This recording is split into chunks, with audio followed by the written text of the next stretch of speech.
Excellent. Okay, so talk to me about what you did this week. I definitely practiced a lot on holding it correctly. Mm-hmm. And I practiced some on the downward stroking. Yeah. Awesome. In Let's hear some A string. Get a little warmed up here.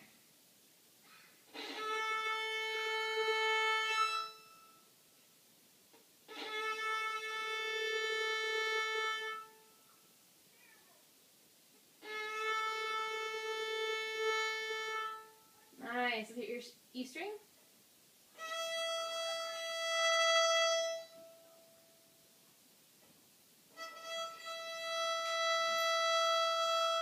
Awesome. Let's cross to D.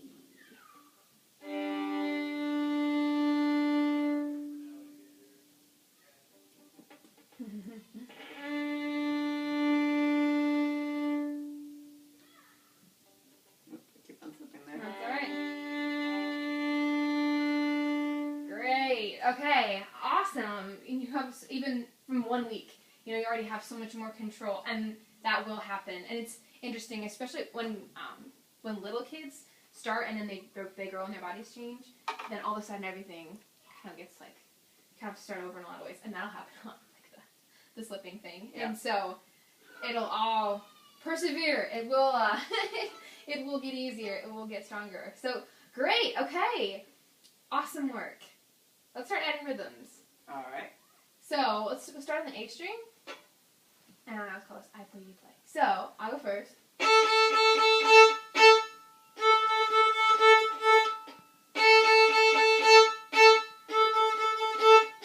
Nice. Okay. So the part of the bow that we're going to be dealing with, well, at least especially this first week of rhythms, is about this middle section.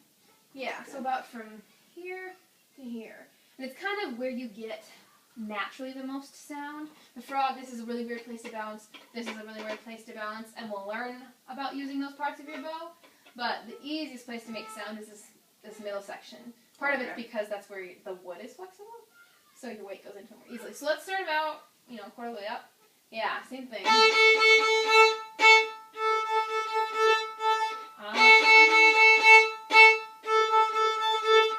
Great. And so as we do this, your elbow, if you want to think about your elbow opening and closing.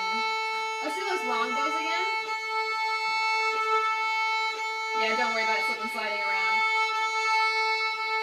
So you notice what your arm has to do to keep the bow straight. Yeah. So your shoulder, and I think did we talk about this on last week? Oh, yeah. I'm getting deja vu. Okay, yeah. So we talked about this is a whole unit. Your shoulder's working, but it's mostly happening from your elbow. So when we move to,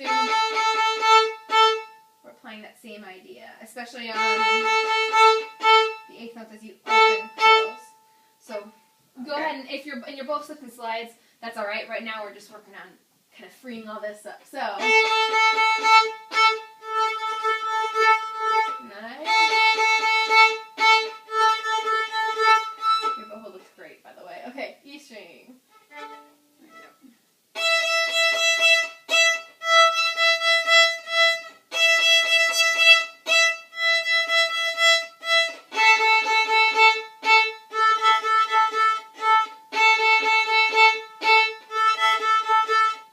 Awesome. That is so good. That is a great, great tone. Okay.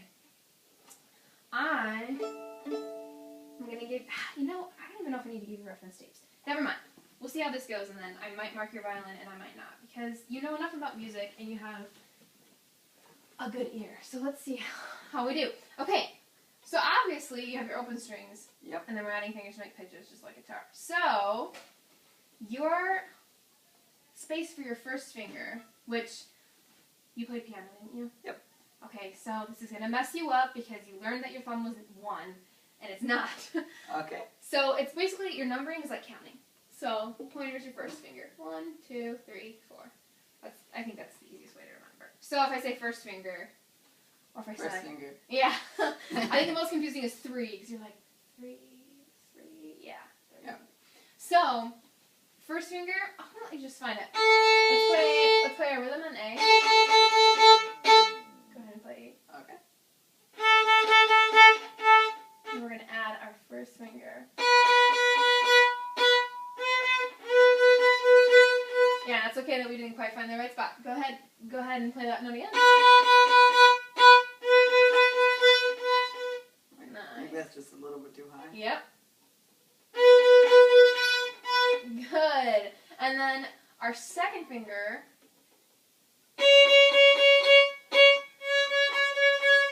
And then third's going to go right by it because it's just a half step. Awesome. Freeze. Okay. So if we look at this shape that we're making with our hand, this is a whole step. Okay. Just like on piano, you'd have, kind of imagine this like a black key in between. Okay. Although it would be B, C, natural C sharp. So, okay. And then here's your D. So half steps on the violin, your fingers are basically touching. Okay. They're hugging. And then whole steps, you have that space. Kind of makes sense. So, go ahead and go back to open A.